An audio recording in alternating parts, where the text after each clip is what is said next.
Mari kita tundukkan kepala. Kami mengucap syukur Tuhan. Untuk hari ini kami boleh bersama mendengar, kami boleh bersama duduk, diam seperti Maria, menikmati hadirat-Mu, menikmati firman-Mu. Karena kami percaya ketika firman itu tinggal di dalam kehidupan kami, maka firman itu akan mengubah, menuntun, melindungi, memberkati setiap perjalanan kehidupan kami. Dan biarlah itu terjadi Tuhan. Beberapa saat ke depan, bahkan setelah kami mendengar dan merenungkannya dalam kehidupan kami. Bahkan kami, Kau mampukan untuk menjadi pelaku-pelaku firman. Terima kasih Bapa. Kami berdoa, kami bersyukur di dalam nama Yesus. Terpujilah namamu. Haleluya. Amin. Shalom. Puji Tuhan. Hari ini kita akan melanjutkan mengenai khotbah di bukit. Kita masuk ke bagian yang ke-7. Sebelumnya kita akan bersama-sama kita membaca mulai dari Matius 5 ayat 1. Ketika Yesus melihat orang banyak itu, naiklah ia ke atas bukit, dan setelah ia duduk, datanglah murid-muridnya kepadanya. Maka Yesus pun mulai berbicara dan mengajar mereka. Katanya, berbahagialah orang yang miskin di hadapan Allah, karena merekalah yang empunya kerajaan sorga. Berbahagialah orang yang berduka cita, karena mereka akan dihibur. Berbahagialah orang yang lemah lembut, karena mereka akan memiliki bumi. Berbahagialah orang yang lapar dan haus akan kebenaran, karena mereka akan dipuaskan. Berbahagialah orang yang murah hatinya, karena mereka akan beroleh kemurahan. Berbahagialah orang yang suci hatinya, karena mereka akan melihat Allah. Berbahagialah orang yang membawa damai, karena mereka akan disebut anak-anak Allah. Berbahagialah orang yang dianiaya oleh sebab kebenaran, karena mereka lah yang empunya kerajaan sorga. Berbahagialah kamu jika karena aku kamu dicela dan dianiaya, dan kepadamu difitnahkan segala yang jahat. Bersukacita dan bergembiralah, karena upahmu besar di sorga. Sebab demikian juga telah dianiaya nabi-nabi yang sebelum kamu. Pada hari ini kita masuk dalam topik berbahagialah orang yang membawa damai, karena mereka akan disebut anak-anak Allah. Damai kita lihat dalam bahasa Ibrani adalah shalom. Dalam bahasa Yunaninya adalah Irin ya, biasanya orang ngomong Irin ya, artinya pembawa damai, peacemaker ya. Artinya luar biasa, karena apa? Bukan hanya sekedar damai, tapi betul-betul membawa sesuatu yang tidak bisa diceritakan, tidak bisa dikatakan dengan perkataan, tetapi itu merupakan suatu pemulihan ya. Dan kadang-kadang bukan cuman hanya membawa damai, tapi orang itu, kehadiran orang itu yang dikatakan di Matius 5 ayat 9 ini adalah membuat situasinya menjadi damai. Ya, semua yang mungkin biasanya ada kekacauan, dengan hadirnya orang itu, maka yang ada adalah damai sejahtera. Ya, dan dikatakan juga berbahagialah mereka yang membawa damai, karena mereka akan disebut anak-anak Allah. Kita bicara anak-anak Allah dalam hal ini adalah sebagai hubungan kita dipulihkan dengan Allah. Karena itu adalah penting saudaraku. Di 2 Korintus 5 ayat 19 Tuhan mengatakan, sebab Allah mendamaikan dunia dengan dirinya oleh Kristus, dengan tidak memperhitungkan pelanggaran mereka. Ia telah mempercayakan berita pendamaian itu kepada kami, kata Rasul Paulus. Jadi Tuhan Yesus sendiri itu adalah kabar pendamaian. Karena dengan adanya Tuhan Yesus dulu, yang manusia jatuh ke dalam dosa dan mengalami satu perseteruan dengan Allah, karena upah dosa adalah maut. Maka dengan matinya Yesus di atas kayu salib sebagai korban anak domba Allah, maka Yesus adalah pendamai antara manusia dengan Allah. Bahkan dikatakan di hadirat Allah, di atas tutup pendamaian, di atas tutup pendamaian tabut perjanjian Allah itu darah Yesus telah dicurahkan. Jadi memang dosa-dosa manusia ini membuat manusia ini menjadi seteru Allah. Sehingga apa? Dulunya yang manusia adalah anak-anak Allah, itu akhirnya karena jatuh ke dalam dosa, mereka Adam dan Hawa diusir dari Taman Eden. Status mereka dipulihkan dengan kematian Yesus Kristus di atas kayu salib, dan dengan siapa saja yang beriman dan percaya, maka mereka itu akan membawa damai dalam kehidupan mereka, dan mereka juga akan disebut sebagai anak-anak Allah. Sangat menarik saudaraku, ketika Yesus pertama mengajarkan khotbah di bukit. Karena apa? Karena sudah sekitar 400 tahunan sejak kitab Maleaki itu Tuhan tidak berbicara kepada umatnya. Jadi umat Israel yang dari zaman ke zaman Tuhan selalu mengirimkan nabi-nabinya untuk berbicara kepada umat Israel. Tapi setelah kitab Maleaki, kurang lebih 400 tahun, abad keempat ya, kelima sebelum Masehi, itu Tuhan tidak berbicara kepada umat Israel. Tuhan tidak mengirimkan nabinya. Tuhan tidak mengirimkan siapapun untuk supaya umat Israel ini bisa punya hubungan dengan Tuhan. Jadi kayaknya itu sunyi senyap. Dalam dunia kerohanian itu mereka semua mencari-cari Allah, tapi mereka tidak bisa menemukan nabi Tuhan. Tetapi ada satu kejadian yang kita tahu terjadi kurang lebih 174 sebelum Masehi ya. Itu adalah pemberontakan Makabe ya. Pemberontakan Makabe karena apa? Pada waktu zaman Maleaki umat Israel itu kembali dari pembuangan. Dari 70 tahun pembuangan mereka kembali ke Yerusalem, mereka membangun Yerusalem kembali, mereka mengadakan ibadah kembali. Tetapi setelah itu sekitar abad kedua sebelum Masehi, bangsa Israel dijajah oleh Antiochus IV ya, itu zamannya zaman Syria Yunani. Jadi kerajaan Seleukid itu mereka menjajah bangsa Israel, sehingga bangsa Israel di bawah pemerintahan mereka. Dan apa yang terjadi adalah bahwa Antiochus IV ini seseorang yang bahkan mengatakan dirinya adalah dewa ya. Dia mengatakan bahwa dia itu mungkin lebih tinggi dari dewa, sehingga dia mengagung-agungkan dirinya, bahkan dia menghalangi umat Yahudi untuk beribadah kepada Allah mereka. Bahkan dia turut campur di dalam bait Allah, mengangkat imam-imam yang bukan semestinya, karena imam harusnya dari bangsa Israel suku Lewi, tetapi oleh Antiochus IV dia mengangkat imam-imamnya sendiri dan mengadakan upacara-upacara ritual sendiri, sehingga menghalangi umat Israel untuk beribadah. Jadi ketika Antiochus ke Mesir dan berperang melawan Mesir, maka bangsa Roma melarang Antiochus untuk menjajah bangsa Israel. Bangsa Roma turut campur sehingga Antiochus marah sekali dan dia kembali. Tetapi pada saat Antiochus belum kembali di Mesir, itu ada gerakan Makabe ya, di mana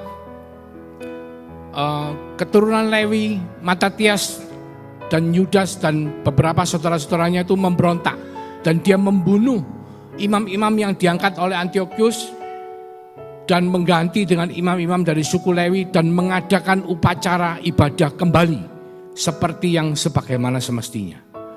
Jadi yang terjadi adalah mereka bahkan di dalam sejarah Yahudi, kemenangan mereka itu dirayakan selama liburan Chanukah dalam salah satu ibadah Yahudi mereka. Memang ini tidak ditulis di dalam Alkitab karena kitab Makabe itu tidak masuk dalam kitab kanonisasi. Tetapi di dalam sejarah bahwa terjadi pemberontakan Makabe, di mana mungkin pada waktu itu banyak dari suku Yahudi itu memikir bahwa Makabe ini adalah Matatias ini adalah orang yang dikatakan Mesias yang dikirim oleh Tuhan untuk menyelamatkan bangsa Israel dari penjajahan.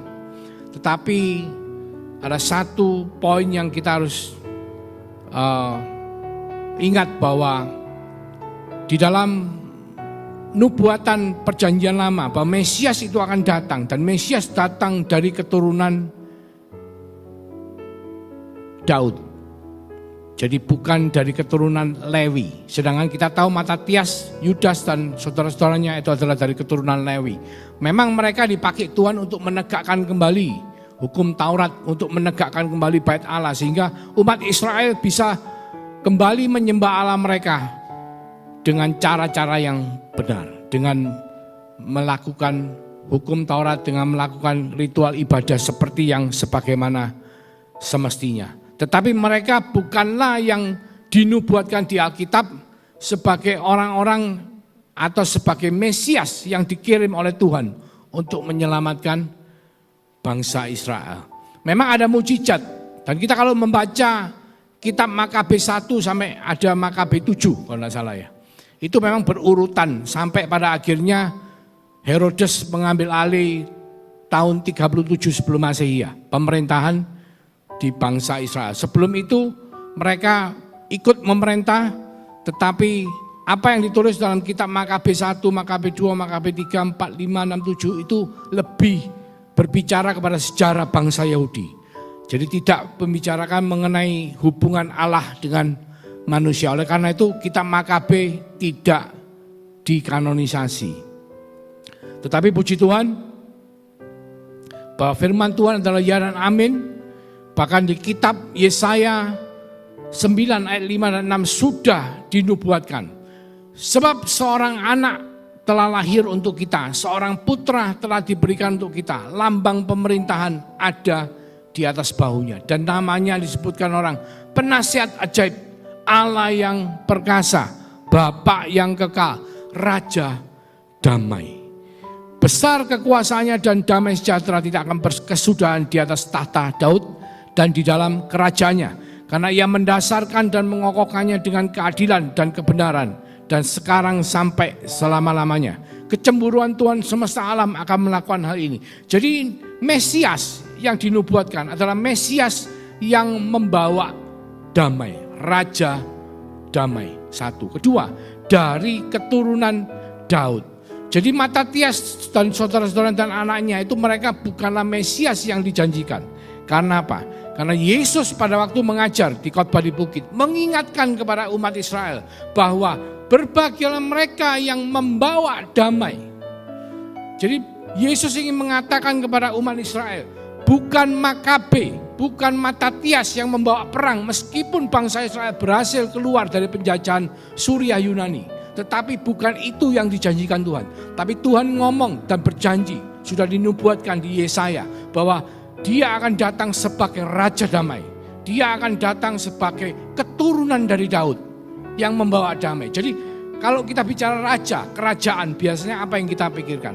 Raja, kerajaan pasti bicara mengenai peperangan, pasti bicara mengenai mengambil alih kekuasaan. Tetapi satu yang luar biasa mengenai Allah kita, mengenai Mesias yang dijanjikan, bahwa Dia datang sebagai Raja damai. Jadi ketika Tuhan berkhotbah di bukit mengatakan, berbahagialah mereka yang membawa damai, karena Dia disebut anak-anak Allah. Dia ingin menekankan kepada saudara dan saya bahwa ketika kita percaya kepada Yesus Kristus sebagai Tuhan dan Juru Selamat, maka kita akan disebut sebagai anak-anak Allah dengan satu catatan, bukan dengan perang, bukan dengan kekuasaan kekerasan, tapi dengan damai sejahtera. Itu yang luar biasa, saudaraku. Pembawa damai yang dimaksud Tuhan adalah kita diperdamaikan dengan Tuhan melalui kematian Kristus di atas kayu salib. Kita telah diperdamaikan. Tuhan Yesus mati untuk sekali dan menebus dosa kita. Hanya sekali, bukan berkali-kali. Jadi itu adalah satu damai sejahtera yang melebihi dari segala akal budi. Jadi kalau dulunya sebelum kematian Tuhan Yesus di atas kayu salib, maka bangsa Israel, umat Yahudi, bangsa pilihan, saudara dan saya, ketika kita mau bertobat, kita membawa persembahan kurban ke bait Allah, kita menyembelih kurban, dosa kita diampuni. Tapi ketika kita keluar dari bait Allah, kita melakukan dosa lagi, maka kita harus kembali lagi ke bait Allah. Untuk apa? Bertobat lagi, saudaraku.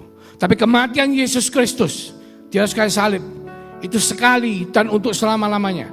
Kepada siapa yang beriman, percaya, dosanya telah diampuni. Jadi kita harus yakin dengan pendamaian yang dilakukan oleh Tuhan.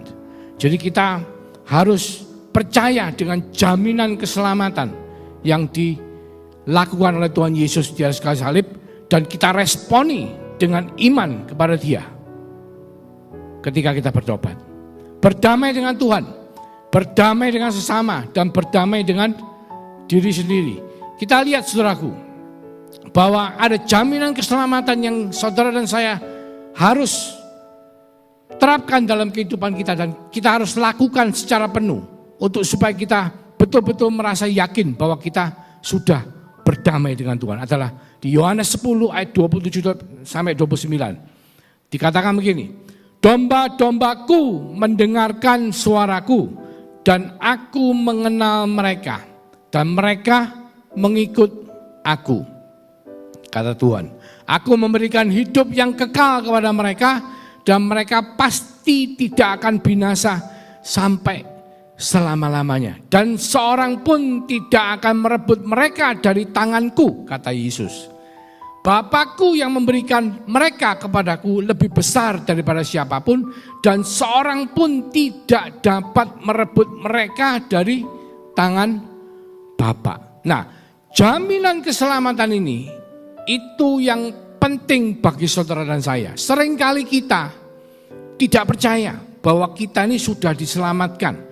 Bahkan ketika kita melakukan sebuah kesalahan, melakukan tanda petik yang kita namakan dosa. Karena dosa itu bahasa Yunaninya adalah hamartia. Hamartia itu artinya meleset dari sasaran, saudaraku. Sasaran misalnya begini, kursi diciptakan untuk duduk. Tetapi kadang-kadang kita memakai kursi untuk misalnya mengganti bola lampu yang putus. Dan ketika kita melakukan itu, yang terjadi adalah kita bisa melakukan yang kita mau, tetapi di dalam kategori arti definisi dosa, itu kita berdosa. Karena apa? Karena kita seharusnya memakai kursi itu untuk duduk.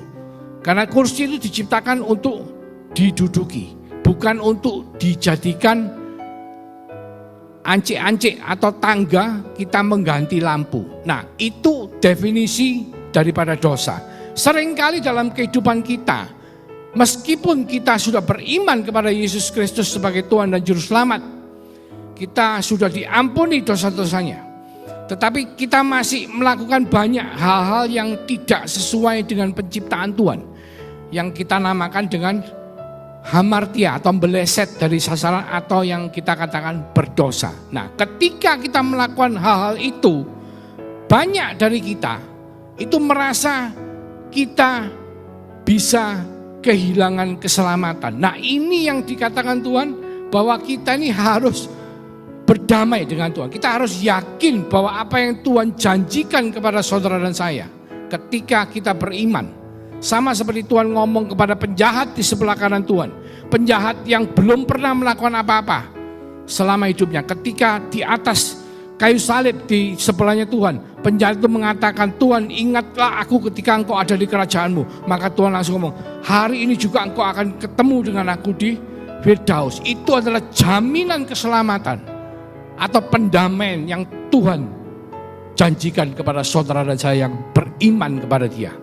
Dan kita harus percaya bahwa tidak ada satu pun yang bisa mengambil kita dari Tuhan, kecuali kita melakukan dosa yang membawa maut. Dosa apakah itu yang membawa maut? Dosa yang membawa maut adalah dosa yang membuat kita menghujat Roh Kudus, yang membuat kita bisa tidak beriman kepada Tuhan. Itu adalah dosa yang membawa maut. Tetapi ketika kita melakukan dosa-dosa sehari-hari, selama kita beriman kepada Tuhan, bahwa jaminan keselamatan ini mengatakan tidak seorang pun dapat merebut mereka dari tangan Bapa. Karena apa? Bapa telah memberikan saudara dan saya kepada Yesus. Dan itu adalah arti daripada kita berdamai dengan Tuhan. Kita yakin, percaya bahwa apa yang Tuhan janjikan kepada saudara dan saya itu adalah ya dan amin. Dan di Roma 12 ayat 18 dikatakan, sedapat-dapatnya kalau hal itu bergantung padamu, hiduplah dalam perdamaian dengan semua orang. Saudara dan saya sebagai anak-anak Tuhan, kita dikatakan orang-orang yang membawa damai. Karena anak-anak Allah adalah orang-orang yang membawa damai dalam kehidupan kita di dunia, di bumi. Kita bukanlah orang-orang yang membawa kekacauan. Ada dua hal. Yang pertama, kita selalu berusaha supaya tidak berseteru, bertikai dengan sesama kita. Karena apa? Hukum utama kedua dari kekristenan adalah kasihilah sesamamu seperti engkau mengasihi dirimu sendiri. Jadi sedapat mungkin kalau hal itu bergantung pada kita harus hidup dalam pendamaian dengan semua orang. Itu yang pertama. Yang kedua, kita adalah orang-orang yang membawa damai. Damai siapa yang kita bawa? Kita membawa damai menjadi saksi Kristus. Di Kisah Rasul 1 ayat 8 dikatakan, tetapi kamu akan menerima kuasa kalau Roh Kudus turun ke atas kamu. Dan kamu akan menjadi saksiku di Yerusalem dan di seluruh Yudea dan Samaria dan sampai ke ujung bumi. Jadi kita wajib sebagai anak-anak Tuhan, sebagai anak-anak Allah, membawa damai sejahtera yang melebihi segala akal budi. Yaitu membawa Yesus Kristus menjadi saksi hidup kita. Mulai dari keluarga kita, Yerusalem, saudara-saudara kita, famili kita, kota kita, bahkan sampai ke seluruh dunia. Karena itu yang menjadi kewajiban dari saudara dan saya, menjadikan semua bangsa pengikut Kristus. Dengan apa? Membawa damai itu kemanapun kita pergi. Sebagai apa? Sebagai pola hidup, sebagai kesaksian kehidupan kita. Supaya mereka yang melihat kita, melihat saudara dan saya, mereka tahu bahwa Yesus ada dalam kehidupan kita.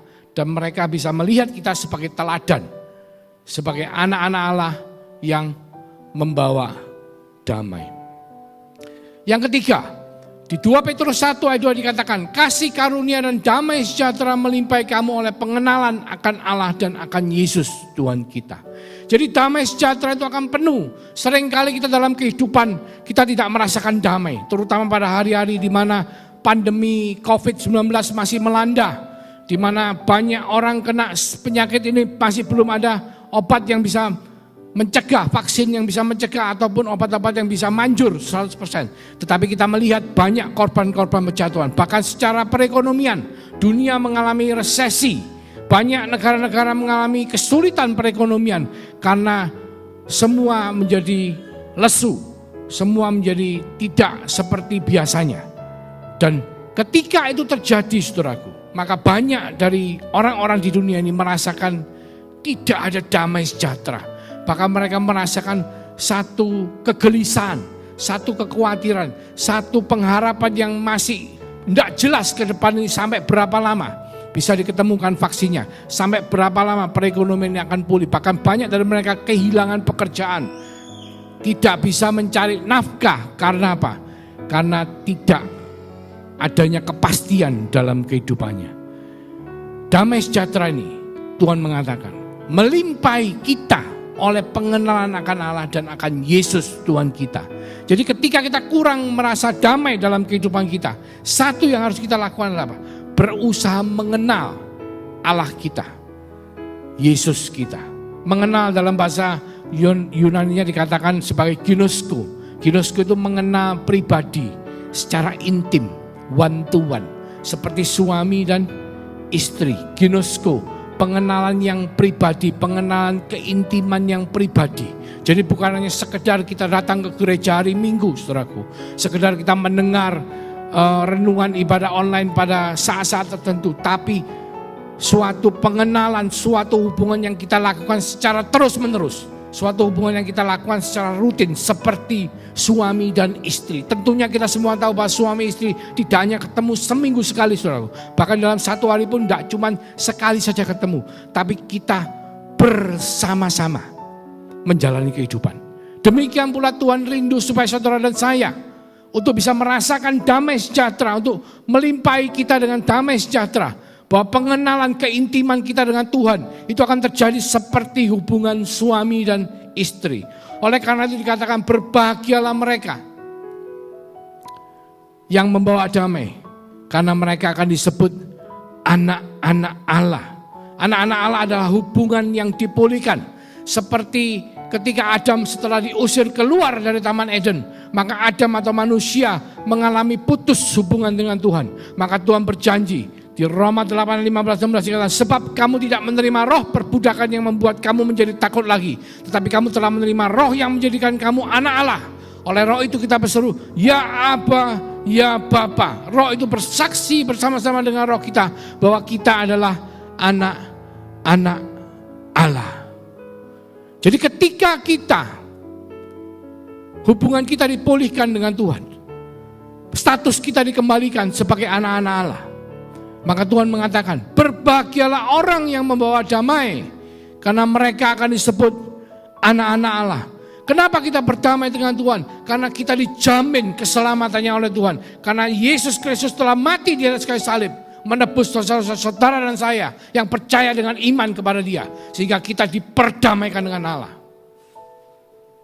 Kenapa kita membawa damai? Karena damai sejahtera yang ada di dalam Yesus Kristus kita bawa sebagai berita kabar baik atau sebagai berita Injil yang kita beritakan ke seluruh dunia, yang kita lakukan karena kita menjadi saksi hidup bahwa kita adalah orang-orang yang membawa damai. Di mana kita tahu bahwa pengenalan akan Allah kita, hubungan intim dengan Allah kita Yesus Kristus seperti suami dan istri, itu akan membuat damai sejahtera itu melimpah dalam kehidupan saudara dan saya. Sehingga apa?